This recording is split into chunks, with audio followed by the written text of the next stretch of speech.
Halo semuanya, para pembelajar yang selalu fokus, selamat datang kembali di sesi bedah materi kita. Nah, hari ini kita bakal ngebongkar habis-habisan sebuah tradisi yang, jujur aja, kelezatannya udah nggak perlu diragukan lagi kan? Siapin diri kalian, soalnya kita bakal ngebedah anatomi dari hidangan yang seolah wajib banget hadir tiap hari raya Idul Fitri. Yap, bener banget, opor ayam. Dan di sini kita nggak cuma ngomongin soal rasa loh, kita bakal ngulik lebih dalam. Mulai dari filosofinya yang ternyata dalam banget, sejarah perjalanannya yang bikin kaget, sampai rahasia sains di balik cara masak dan nyimpennya. Seru banget kan? Oke, mari kita selami lebih dalam nih. Coba deh kalian bayangin suasana meja makan pas Lebaran. Dari Sabang sampai Merauke dengan kuliner Nusantara yang super beragam. Pernah kepikiran gak sih kenapa harus hidangan berkuah santan yang satu ini yang selalu jadi bintang utama? Kenapa dia seolah wajib banget nemenin ketupat? Kok bukan masakan lain gitu? Nah, ternyata jawabannya itu jauh lebih dari sekedar urusan lidah dan perut, teman-teman. Jadi, buat benar-benar paham pesonanya, kita punya 5 poin bahasan hari ini. Kita bakal mulai dari makna opor saat Lebaran, terus lanjut ke asal-usul sejarahnya, variasi opor khas Nusantara, rahasia masak anti pecah, dan terakhir pastinya, cara tepat menyimpan opor. Oke, kita langsung masuk aja ke bagian pertama ya, makna opor saat Lebaran, atau bisa dibilang jiwa dari hidangan ini sendiri. Ngomongin opor, itu sebenarnya bukan cuma soal makanan loh. Jujur aja, ini tuh kayak sebuah mahakarya linguistik dari budaya Jawa. Hidangan ini tuh pada dasarnya bentuk komunikasi tanpa kata yang disajikan di atas piring kalian. Coba deh kita perhatiin bahan utamanya, santan. Nah, dalam budaya Jawa, kata santan atau santen itu bunyinya mirip banget sama kata pangapunten, yang artinya permohonan maaf. Jadi, pas tuan rumah nyajiin kuah santan ini, secara simbolis mereka itu lagi minta maaf dengan tulus atas segala kesalahan. Keren kan? Terus, warna kuahnya yang putih atau kuning pucat keemasan itu bukan kebetulan sama sekali. Itu secara visual ngewakilin kesucian dan kejernihan hati kita setelah sebulan penuh puasa di bulan Ramadan. Dan pastinya, opor itu kayaknya nggak sah ya, kalau nggak ada pasangannya, si ketupat atau kupat. Istilah kupat ini sebenarnya kependekan dari ngaku lepat, yang artinya mengakui kesalahan, dan laku papat atau 4 tindakan esensial. Apa aja sih 4 tindakan itu? Ada lebaran, yang berarti pintu ampunan udah terbuka lebar. Terus luberan, yang nyimbolin rezeki melimpah ruah buat dibagikan lewat zakat. Terus ada leburan, yang artinya meleburnya dosa-dosa kita. Dan terakhir, laburan, yang berarti memutihkan atau menjernihkan kembali hati kita. Wah, dalam banget ya. Bahkan pola anyaman ketupat yang ribet dan rumit itu sebenarnya ngelambangin lika-liku perjuangan hidup kita yang pada akhirnya berhasil diatasi dengan kesabaran. Bener-bener luar biasa. Dan ini ngegambarin dengan sangat cerdas gimana tokoh sejarah dari abad ke-15, kayak Sunan Kalijaga, nyebarin ajaran Islam. Alih-alih ngilangin budaya lokal yang udah ada, beliau malah masukin nilai-nilai luhur Islam, kayak saling memaafkan dan nyuciin hati, langsung ke dalam makanan sehari-hari masyarakat Jawa. Beliaulah sosok di balik tradisi Bagda Kupat ini, sebuah sarana dakwah yang benar-benar santun, mulus, dan pastinya gampang banget diterima masyarakat. Nah, sekarang kita masuk ke bagian kedua, asal-usul sejarah opor. Akar historisnya yang ternyata mengglobal banget. Kalian mungkin mikir kalau opor ini murni makanan lokal yang lahir dan besar di dapur Nusantara. Padahal, kenyataannya hidangan ini punya perjalanan global yang panjang dan benar-benar bikin takjub. Kalau kita tarik mundur garis waktunya nih, budaya kuliner ini sebenarnya berakar dari teknik masak kari ala kerajaan Mughal di India dan tradisi Arab yang biasanya disebut korma. Aslinya, korma ini dimasak pakai daging campur yogurt atau susu sapi.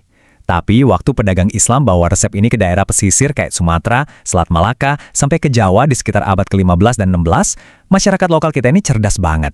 Mereka ngelakuin adaptasi. Yogurt dan rempah yang terlalu pekat diganti sama bahan yang gampang banget dicari di sini, yaitu santan kelapa.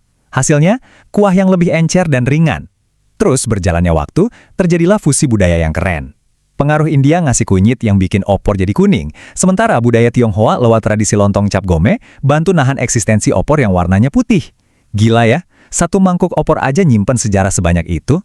Lanjut ke bagian ketiga, variasi opor khas Nusantara. Kita bakal bahas soal rupa dan karakter hidangannya.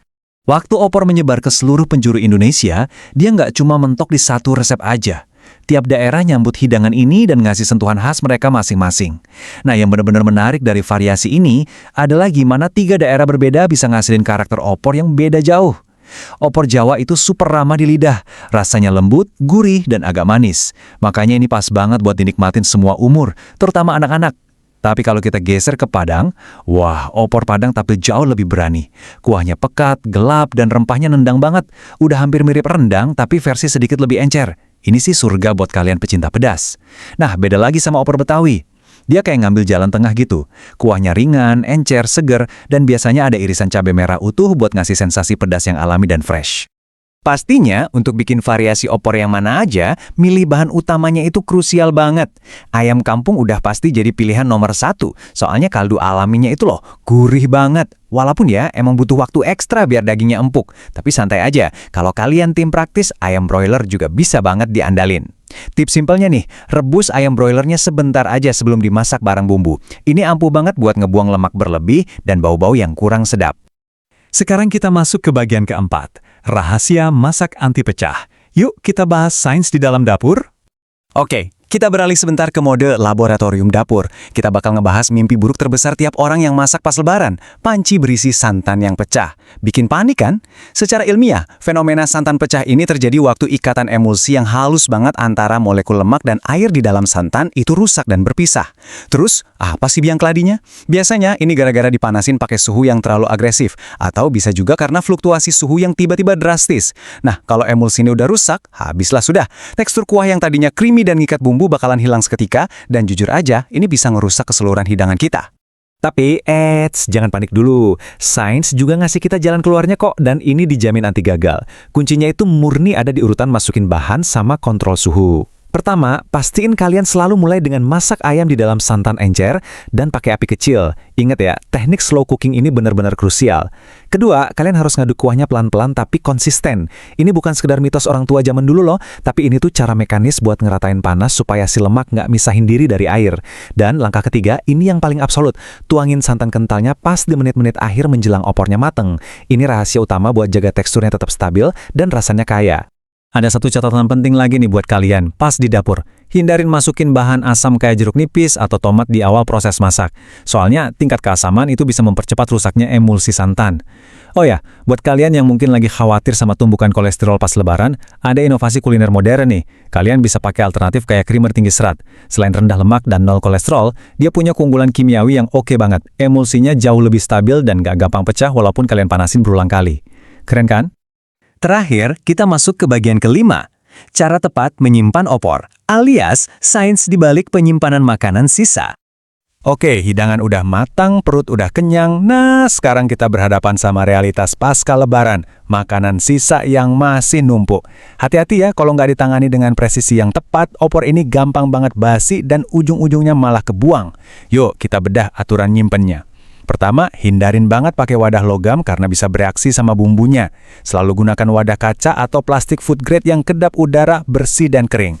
Terus, ini yang sering banget salah. Jangan pernah masukin opor panas langsung ke kulkas. Kenapa? Soalnya perubahan suhu yang drastis itu bahkan bikin embun atau kondensasi air di tutup wadahnya. Dan percayalah, air itu tempat nongkrong favoritnya bakteri. Jadi biarin aja dingin dulu di suhu ruang. Trik paling manjurnya, bagi opor ke wadah-wadah kecil buat porsi sekali makan. Ini bakal ngebantu proses pendinginan jauh lebih cepat. Satu lagi, pastiin jangan numpuk wadah kerendahan di kulkas biar sirkulasi udara dinginnya tetap jalan lancar. Jadi poin krusialnya di sini adalah tentang ngebekuin dan mencairkan opor. Kalau kalian mau taruh di freezer, pastiin kalian tekan udaranya keluar dari wadah buat mencegah freezer burn. Itu loh, kerusakan tekstur yang gara-gara bunga es. Kalau caranya bener, opor kalian bisa awet sampai 3 bulan loh. Tapi dengerin ini baik-baik ya. Pas kalian mau makan lagi, cairin opor beku itu dengan nurunin ke kulkas bawah dan biarin semalaman. Hanya di kulkas bawah. Jangan pernah, dan saya ulangi, jangan pernah cairin opor beku di suhu ruang yang terbuka. Kenapa? Karena itu sama aja ngebuka pintu buat bakteri jahat berkembang biak dengan cepat. Terus yang terakhir, pastiin kalian panasin opornya sampai benar-benar mendidih sempurna lagi sebelum disajikan. Buat pastiin semua bakterinya mati. Wah, nggak kerasa? Kita udah ngelewatin perjalanan yang luar biasa banget di sesi ini. Mulai dari napak tilas sejarah kuliner di abad ke-15, ngebongkar pesan damai dari Sunan Kalijaga, sampai nerapin sains soal emulsi santan langsung di dapur dan kulkas kita. Opor ayam ternyata jauh dari sekedar lauk pendamping ketupat ya. Hidangan ini adalah simfoni beneran antara budaya dan sains Nusantara yang terus hidup di tengah-tengah keluarga kita. Nah sekarang, setelah kalian tahu semua rahasia seru di balik hidangan ini, mari kita buka diskusi. Dari gaya masakan Jawa yang lembut, Padang yang rempahnya berani, sampai Betawi yang kuahnya segar. Mana sih yang jadi ciri khas dan favorit di meja lebaran keluarga kalian? Teruslah belajar, teruslah mengeksplorasi hal-hal baru, dan sampai jumpa di sesi bedah materi kita selanjutnya.